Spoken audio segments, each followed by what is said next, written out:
जय हिंद दोस्तों, Karma defence academy के ऑनलाइन प्लेटफॉर्म में सभी छात्रों का मैं बहुत बहुत स्वागत करता हूं, वेलकम करता हूं। जैसा कि कर्मा डिफेंस एकेडमी पिछले 5 वर्षों से लगातार एयरफोर्स और इंडियन नेवी में बहुत ही अच्छे रिजल्ट्स परिणाम देते रहे, आज से कर्मा डिफेंस एकेडमी फिर एक बार नए तरीके से ऑनलाइन प्लेटफॉर्म पर आ चुका है। कर्मा डिफेंस एकेडमी की सारी वीडियोस हर एक सब्जेक्ट के अब आप तक पहुंचते रहेंगे और कर्मा डिफेंस एकेडमी में के बारे में मैं कुछ कहना चाहता हूं कि इस डिफेंस एकेडमी से प्रतिवर्ष लगभग सैकड़ों की संख्या में एयरफोर्स और इंडियन नेवी और इंडियन आर्मी में बहुत ही अच्छे रिजल्ट्स हम लोग देते रहे। और कर्मा डिफेंस एकेडमी के सारे जो टीम है एक बार बहुत अच्छी टीम है, जैसे कि लगभग 7-8 फैकल्टी है कर्मा डिफेंस एकेडमी में। जीएस में 2 लोग ऑलरेडी है, अवनीश सर और अमन सर, और मैथ्स में प्रियांशु सर और ऋषभ सर, और फिजिक्स में सुदीप सर और विनय सर, और इंग्लिश में अनुरुद्ध सर। इस तरह से कर्मा डिफेंस एकेडमी की पूरी टीम डिफेंस के छात्रों के लिए एक बार बहुत अच्छा अवसर है कि ये टीम बहुत ही अच्छे तरीके से मेहनत करके अपने छात्रों के उज्जवल भविष्य की मैं कामना करता हूं। वो आने वाले समय में कर्मा डिफेंस एकेडमी के सैकड़ों छात्र देश की सेवा मेहनत और ईमानदारी से करते रहेंगे। आज मैं बात करूंगा बेटा कि किस तरह से पढ़ाई करना चाहिए, कैसे सिलेक्शन होगा। एनडीए और एयरफोर्स की मैं बात करूं, इंडियन नेवी की बात करूं तो एनडीए में होता है कि दोस्तों एनडीए जो नेशनल डिफेंस एकेडमी है, national defence academy Khadakwasla Maharashtra Pune में स्थित है। एनडीए जो पेपर कराता है बेटा, एनडीए यूपीएससी के माध्यम से होता है। जो पहला पेपर होता है बेटा एनडीए का, उसमें मैथ्स का पोर्शन आता है। सेकंड पेपर की मैं अगर बात करूं, सेकंड पेपर में आपका जीएस में आपके मैं जनरल साइंस की बात करूं, जनरल साइंस में आपका फिजिक्स और केमिस्ट्री, बायोलॉजी और English, Indian polity, Indian economy, और इस तरह से पूरा जीएस का बहुत ही अच्छा सिलेबस आता है एनडीए में।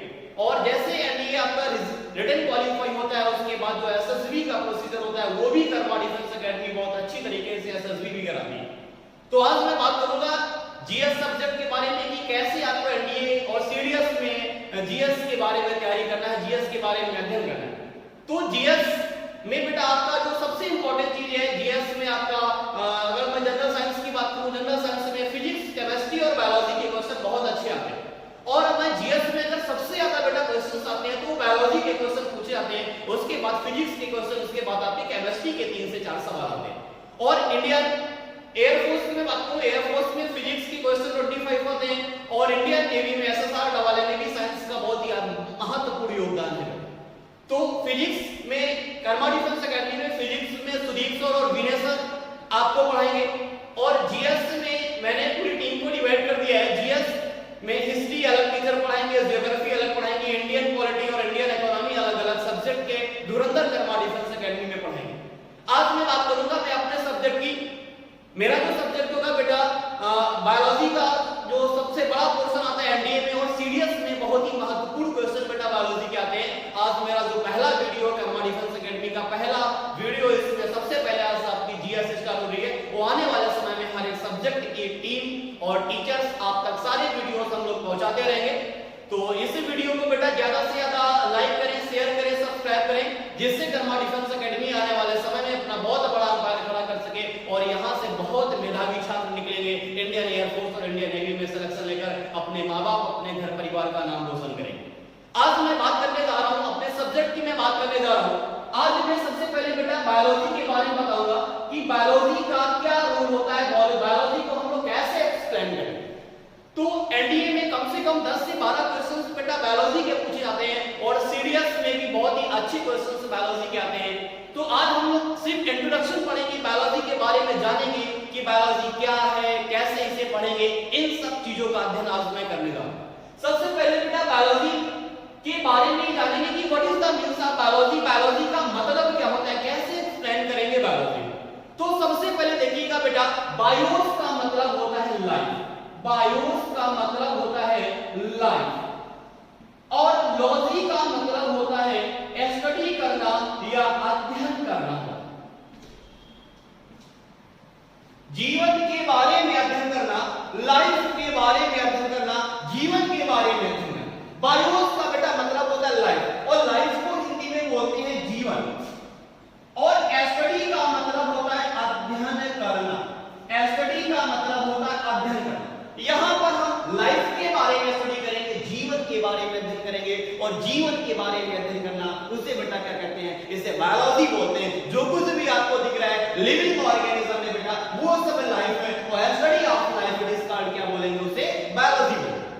अब सबसे जो पहला क्वेश्चन आता है कि बायोलॉजी शब्द किसने दिया, बहुत ही इंपॉर्टेंट क्वेश्चन है सीडीएस में और एनडीए का बहुत ही महत्वपूर्ण सवाल है कि बायोलॉजी शब्द किसने दिया। तो बेटा बायोलॉजी शब्द की मैं अगर बात करता हूं, बायोलॉजी में दो वैज्ञानिक, एक वैज्ञानिक का नाम था बेटा लेमार एंड ट्रेविरेनस, लेमार एंड ट्रेविरेनस। इन दोनों वैज्ञानिकों ने, लेमार साहब और ट्रेविरेनस ने सन 1802 में, सबसे पहले 1802 में बेटा सबसे पहले बायोलॉजी शब्द दिया था, और किन साइंटिस्टों ने दिया था, लेमार और ट्रेविरेनस ने बायोलॉजी शब्द दिया। और कब दिया था, 1802 में बायोलॉजी शब्द दिया। फिर क्वेश्चन आएगा कि बायोलॉजी को कितने पार्ट्स में डिवाइड किया गया है, बायोलॉजी को कितने भागों में विभाजित किया गया है। तो सारे छात्र जानते होंगे बायोलॉजी को बेटा अगर मैं बात करूं तो बायोलॉजी को 2 पार्ट्स में डिवाइड किया गया है। बायोलॉजी को हम लोग 2 भागों में बांटा गया। पहला जो भाग होता है बेटा, पहले भाग का नाम होता है ज़ूलॉजी नाम होता है, और दूसरे भाग का क्या नाम होता है, बॉटनी नाम। तो ध्यान से पढ़िएगा। वैसे तो बायोलॉजी को बेटा मोर देन 55 ब्रांचेस, 55 से ज्यादा अधिक भागों में बायोलॉजी को बांटा गया है, लेकिन जो मेन ब्रांचेस होती है वो 2 मेन ब्रांचेस होती है। जो फर्स्ट ब्रांच का नाम होता है ज़ूलॉजी होता है, और सेकंड ब्रांच का नाम क्या होता है, सेकंड ब्रांच का नाम बेटा बॉटनी।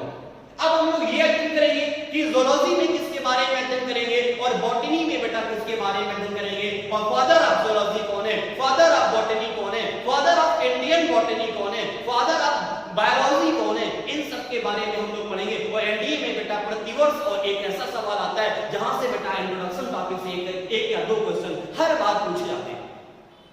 सबसे पहले मैं बात करूंगा कि what is the means of zoology and what is the means of biology. बेटा ज़ूलॉजी को हिंदी में बोलते हैं जंतु विज्ञान बोलते हैं, और बॉटनी को क्या बोलते हैं, बॉटनी को बेटा वनस्पति विज्ञान बोलते हैं। जंतु विज्ञान में हम लोग एनिमल्स का स्टडी करेंगे, और बॉटनी में हम लोग बेटा प्लांट्स का स्टडी करेंगे, पौधों का अध्ययन करेंगे वनस्पति विज्ञान में, और ज़ूलॉजी में हम लोग जंतु विज्ञान का अध्ययन करेंगे। जितने सारे एनिमल्स होते हैं, एनिमल्स का अध्ययन हम लोग ज़ूलॉजी में करते हैं। और अगर बॉटनी की बात करूं बेटा, बॉटनी में हम लोग वनस्पति विज्ञान का अध्ययन करेंगे, और बॉटनी में बेटा हम लोग पढ़ेंगे हर्ब्स पढ़ेंगे, श्रब्स पढ़ेंगे, ट्रीज पढ़ेंगे, मतलब स्मॉल प्लांट्स के बारे में पढ़ेंगे, लार्ज प्लांट्स के बारे में पढ़ेंगे, और बेटा श्रब्स के बारे में, ऐसे प्लांट्स जिनमें कांटे लगे होते हैं, इन सब के बारे में हम लोग कहां करेंगे, वनस्पति विज्ञान में करेंगे। और ज़ूलॉजी की मैं अगर बात करूं, जितने सारे एनिमल्स होते हैं, एनिमल्स के बारे में स्टडी हम लोग कहां करेंगे, ज़ूलॉजी में हम लोग अध्ययन करने जा रहे हैं। तो इस सिस्टमैटिक तरीके से हम लोग जीएस का पोर्शन पढ़ेंगे, और जीएस में मैं आपको बायोलॉजी और केमिस्ट्री का पोर्शन कराऊंगा, और फिजिक्स की जो हमारी टीम रहेगी उसमें भी मेरे 2 टीचर्स हैं, सुदीप सर और विनय सर, वो आपको बेटा फिजिक्स पढ़ाएंगे। और मैं हिस्ट्री की बात करूं, हिस्ट्री ज्योग्राफी की बात करूं, तो वो आपको अमन सर पढ़ाएंगे। इस तरह से जीएस का जो सबसे बड़ा एनडीए में रोल है बेटा, इस तरह से हम सिस्टमैटिक हमारी फैकल्टी आप तक धीरे-धीरे सिलेबस को पहुंचाने का कार्य करेंगे। अब मैं बात करूंगा बेटा ज़ूलॉजी और बॉटनी के बारे में कि फादर ऑफ ज़ूलॉजी कौन सा है और फादर ऑफ बॉटनी कौन है। आप ध्यान से देखिएगा।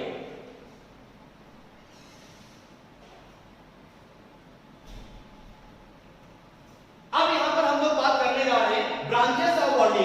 मैंने कहा था बेटा, मैंने यहां पर बायोलॉजी को 2 पार्ट्स में डिवाइड किया।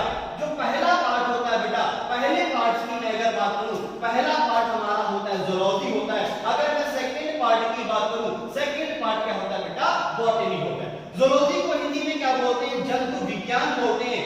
ज़ूलॉजी को हिंदी में क्या बोलते हैं, जंतु विज्ञान बोलते हैं। और बॉटनी को बेटा हिंदी में क्या बोलते हैं, बॉटनी को हिंदी में वनस्पति विज्ञान बोलते हैं। अब हम लोग एनिमल्स में, ज़ूलॉजी में अगर क्वेश्चन है what is the means of जू, बेटा जू का मतलब होता है एनिमल्स होता है, मतलब जू का मतलब होता है एनिमल्स। जानते होंगे जब हम लोग जू जाते हैं, चिड़ियाघर जाते हैं बेटा, तो वहां पर एनिमल्स के बारे में पढ़ने जाते हैं, एनिमल्स का अध्ययन करने जाते हैं। तो अगर कोई आपसे पूछे what is the means of जू, तो जू का बेटा मतलब होता है एनिमल्स होता है। अगर यहां पर हम बात करें लॉजी, तो लॉजी का बेटा मतलब होता है टू स्टडी। वहां यहां पर हम लोग अध्ययन करते हैं, किसका अध्ययन करते हैं, एनिमल्स के बारे में अध्ययन करेंगे। क्लियर हो गया यहां तक? तो जू का मतलब क्या होता है, एनिमल्स होता है, एंड लॉजी का मतलब होगा टू स्टडी, मतलब यहां पर एनिमल्स के बारे में हम लोग अध्ययन करेंगे। अगर मैं बॉटनी की बात करूं बेटा, तो बॉटनी में हम लोग पढ़ेंगे हर्ब्स के बारे में पढ़ेंगे, और बॉटनी में हम लोग श्रब्स के बारे में पढ़ेंगे, और हम लोग कर्म का मतलब होता है स्मॉल प्लांट्स होते हैं, देखा होगा हमारे एनवायरनमेंट में जितने छोटे छोटे प्लांट्स होते हैं उन प्लांट्स को बेटा हर्ब्स बोलते हैं। अगर मैं श्रब्स की बात करूंगा, जो हमारे एनवायरनमेंट में ऐसे प्लांट्स जिनमें कांटे लगे होते हैं बेटा, उन प्लांट्स को क्या बोलते हैं? श्रब्स बोलते हैं। और ट्रीज का मतलब होता है जो हमारे एनवायरनमेंट में लार्ज प्लांट होते हैं, उन लार्ज प्लांट को बेटा क्या बोलते हैं? ट्रीज बोलते हैं। मतलब कंप्लीट पौधों का अध्ययन हम लोग कहां करेंगे? बॉटनी में करेंगे, वनस्पति विज्ञान में करेंगे। उम्मीद है सभी छात्रों को बेटा ये सारी चीजें क्लियर हो गया होगा। जो हमारा टॉपिक है बेटा इंट्रोडक्शन, आज मैं लेके चल रहा हूं। आज मैं पूरा का पूरा इंट्रोडक्शन बेटा आप तक पहुंचाऊंगा। और इंट्रोडक्शन से अगर एक क्वेश्चन एनडीए में आता है तो मेरे सारे इतने सारे डिफरेंस के छात्र हैं, इन छात्रों का एक भी सवाल मैं गलत होने नहीं दूंगा। बस हमारे साथ जुड़े रहिए और वीडियो को बेटा लाइक शेयर और सब्सक्राइब जरूर करते रहिएगा। आप ध्यान से सुनिएगा बेटा, अगर क्वेश्चन आ जाए कि फादर ऑफ ज़ूलॉजी कौन है, फादर ऑफ बॉटनी कौन है, फादर ऑफ बायोलॉजी कौन है, तो ये सबसे इंपॉर्टेंट क्वेश्चन बेटा यहां से पूछे जाते हैं। तो ध्यान से सुनिएगा, अगर क्वेश्चन आ जाए फादर ऑफ ज़ूलॉजी कौन है, father of zoology, father of zoology का बेटा मतलब होता है जंतु विज्ञान के जनक। तो फादर ऑफ ज़ूलॉजी आप सभी छात्र जानते होंगे, फादर ऑफ ज़ूलॉजी कौन है? एरिस्टोटल है। एरिस्टोटल को बेटा हिंदी में क्या बोलते हैं?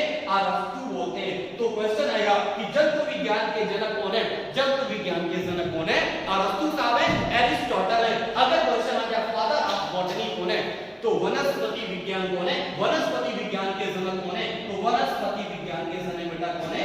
थियोफ्रेस्टस। ये फादर ऑफ क्या है? बॉटनी है। वनस्पति विज्ञान के क्या कौन जनक कौन है? वनस्पति विज्ञान के जनक कौन है? थियोफ्रेस्टस। तो ये दो जो महत्वपूर्ण क्वेश्चंस है, father of zoology and father of botany, ये एग्जाम में बहुत बार क्वेश्चन पूछे गए।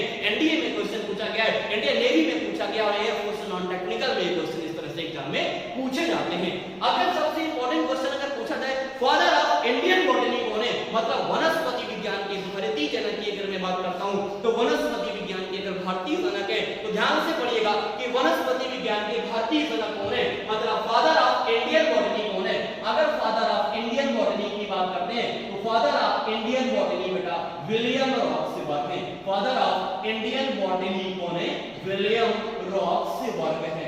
बहुत ही अच्छा क्वेश्चन पूछा जाता है कि father of Indian botany William Roxburgh है। तो ये तीन जो महत्वपूर्ण सवाल है, father of zoology, father of botany और फादर ऑफ इंडियन बॉटनी, तो आपको फादर ऑफ ज़ूलॉजी पता होगा, फादर ऑफ बॉटनी पता होगा, लेकिन आपको फादर ऑफ इंडियन बॉटनी नहीं पता होगा। तो फादर ऑफ इंडियन बॉटनी कौन है बेटा?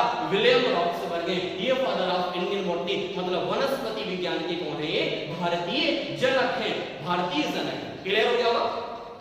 अब मैं बात करूंगा कि अरस्तु साहब को फादर ऑफ ज़ूलॉजी क्यों बोला गया, इधर थियोफ्रास्टस साहब को फादर ऑफ बॉटनी क्यों बोला गया। इन्होंने क्या किया होगा बेटा? अपनी फील्ड में, अपने सब्जेक्ट में बहुत संघर्ष किया होगा, बहुत ही मेहनत किया होगा। जैसे कि अब अरस्तु साहब ने बेटा एनिमल्स के बारे में बताया होगा और थियोफ्रास्टस ने बेटा प्लांट्स के बारे में बताया होगा। तो अरस्तु साहब ने ऐसा क्या किया, तो एरिस्टोटल को फादर ऑफ ज़ूलॉजी इसलिए बोला गया बेटा कि इन्होंने मोर देन 500 से ज्यादा एनिमल्स के साइंटिफिक नेम बताए। ध्यान से सुनिएगा, अरस्तु साहब को फादर ऑफ ज़ूलॉजी क्यों बोला गया? अरस्तु साहब को फादर ऑफ ज़ूलॉजी इसलिए बोला गया, इन्होंने मोर देन 500 से अधिक एनिमल्स के बेटा एनिमल्स के स्टडी किया, मोर देन 500 एनिमल्स के साइंटिफिक नेम बताए, वैज्ञानिक नाम बताए, इसलिए अरस्तु साहब फेमस हुए। और सेकंड जो इंपॉर्टेंट बात है बेटा, अरस्तु साहब ने क्या किया था कि इन्होंने क्या किया, अरस्तु साहब ने मोर देन 500 एनिमल्स के साइंटिफिक नेम बताए और इसके बाद इन्होंने बुक छापी और उस बुक का नाम था द हिस्टोरियम एनिमलिया।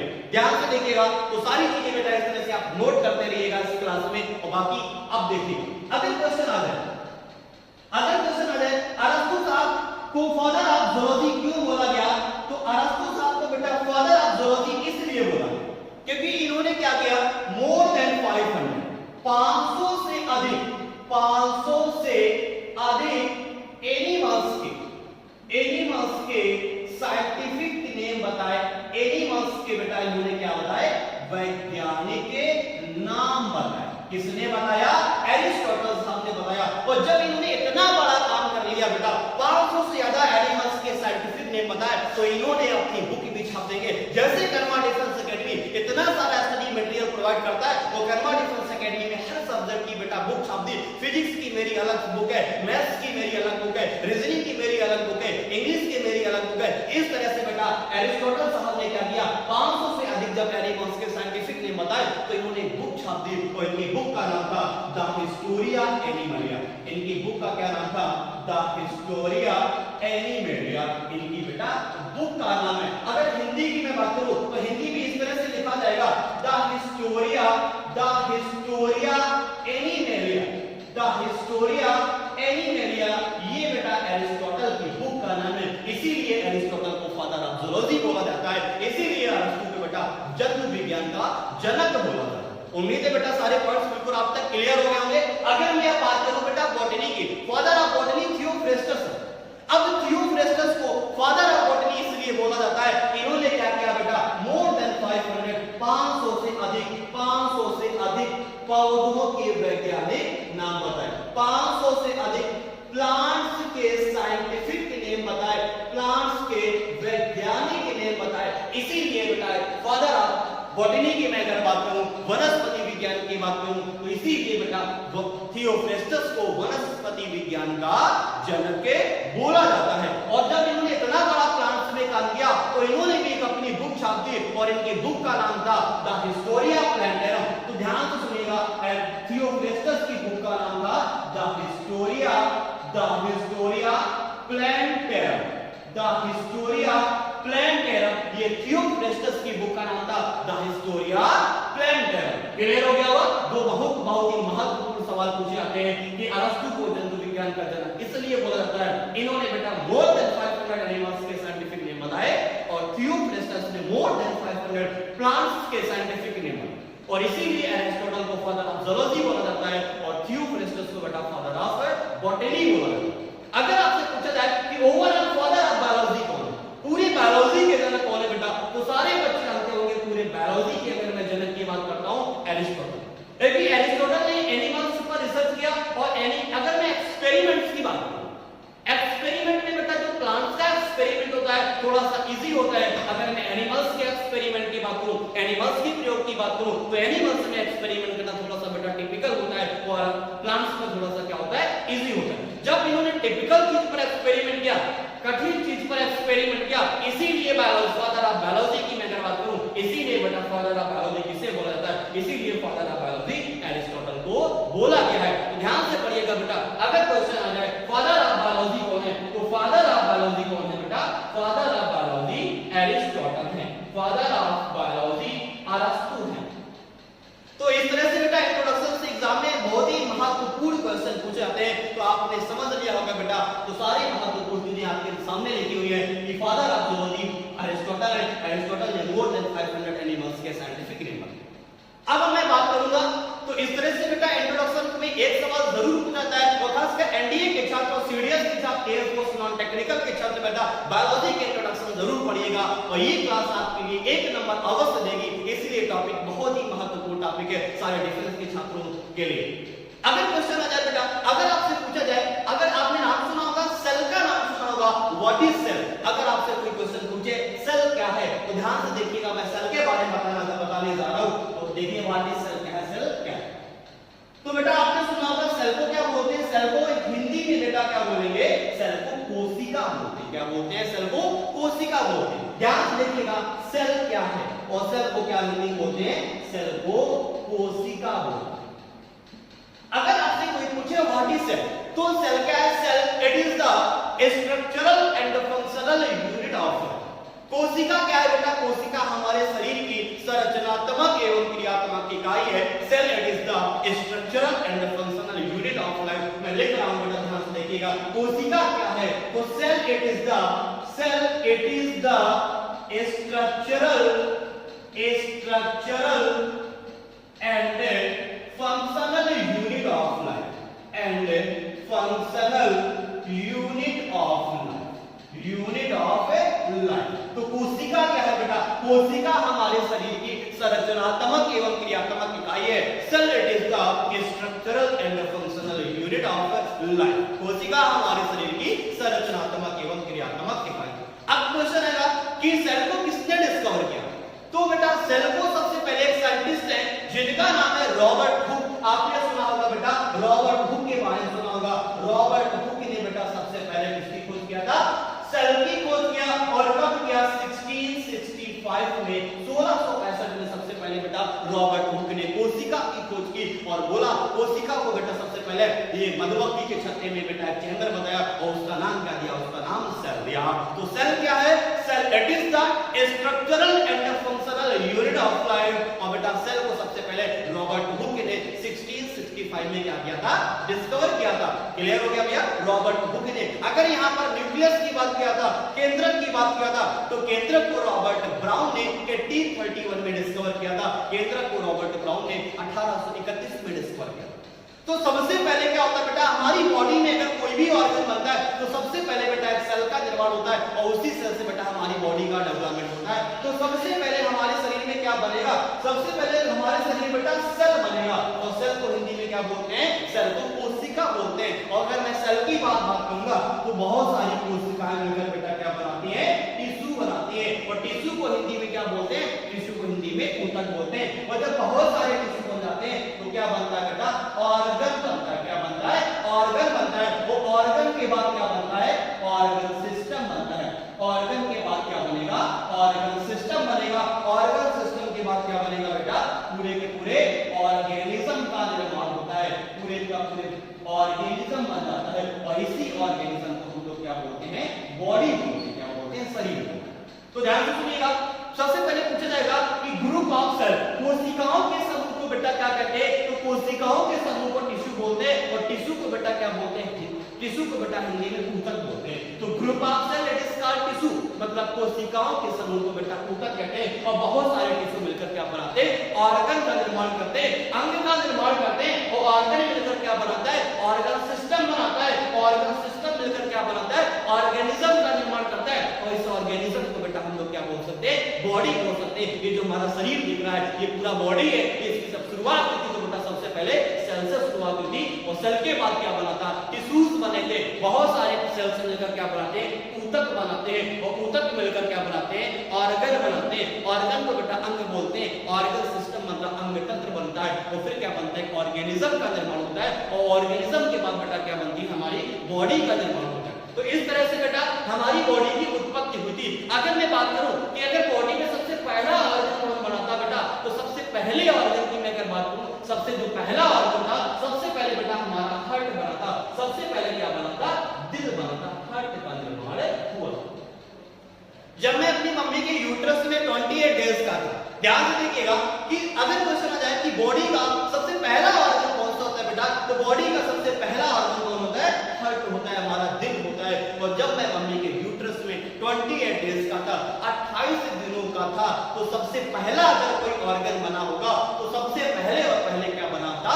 मेरा दिल बना था, मेरा हार्ट बना था। और ये हार्ट जो होता है मतलब जिस दिन से हम मम्मी के यूट्रस में डेवलपमेंट हुआ था, हार्ट बन गया था और तब से लेके आज तक बेटा हार्ट बीट हो रही है, मतलब हमारा दिल धड़क रहा है। तो बॉडी का अगर सबसे बिजी ऑर्गन की बात करूं, सबसे व्यस्त ऑर्गन कौन है? तो सबसे व्यस्त ऑर्गन कौन है बेटा? हमारा दिल है। ये जब से हम पैदा हुए, जब से हमारा हार्ट बनना स्टार्ट हुआ है, तब से लेकर आज तक बेटा उसी फ्लो में हार्ट बीट हो रही है, मेरा दिल धड़क रहा है। तो बॉडी का सबसे बिजी ऑर्गन की बात करूं तो बिजी ऑर्गन कौन होता है बेटा? हार्ट होता है। तो उम्मीद है बेटा ये सारी चीजें आपको इंट्रोडक्शन में क्लियर हो गया होगा। तो सेल के बाद क्या बनेगा? ऊतक बनेगा। ऊतक के बाद ऑर्गन बनेगा। ऑर्गन के बाद बेटा क्या बनेगा? ऑर्गन सिस्टम बनेगा। और ऑर्गन सिस्टम के बाद क्या बनेगा? ऑर्गेनिज्म बनेगा। ऑर्गेनिज्म बनेगा। ऑर्गेनिज्म के बाद क्या बनेगा बेटा? बॉडी का हमारे निर्माण होगा। और पहला ऑर्गन कौन बनेगा? पहला ऑर्गन बेटा हार्ट। तो इतने सारे महत्वपूर्ण क्वेश्चन बेटा ये बायोलॉजी के इंट्रोडक्शन से क्वेश्चन हर बार एग्जाम में पूछे जाते हैं और इसी तरह से बेटा एग्जाम में क्वेश्चन आते रहेंगे।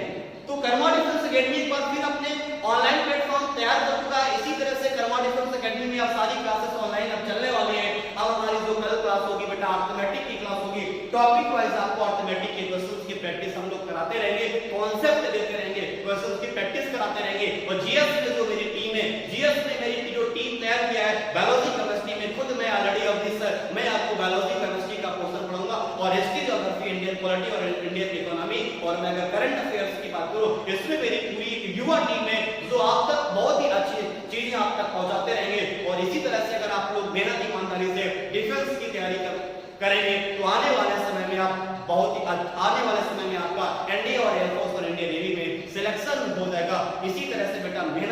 रहिएगा और कर्मा डिफेंस एकेडमी एक बार फिर आपके उज्जवल भविष्य की कामना करते हैं। Thank you.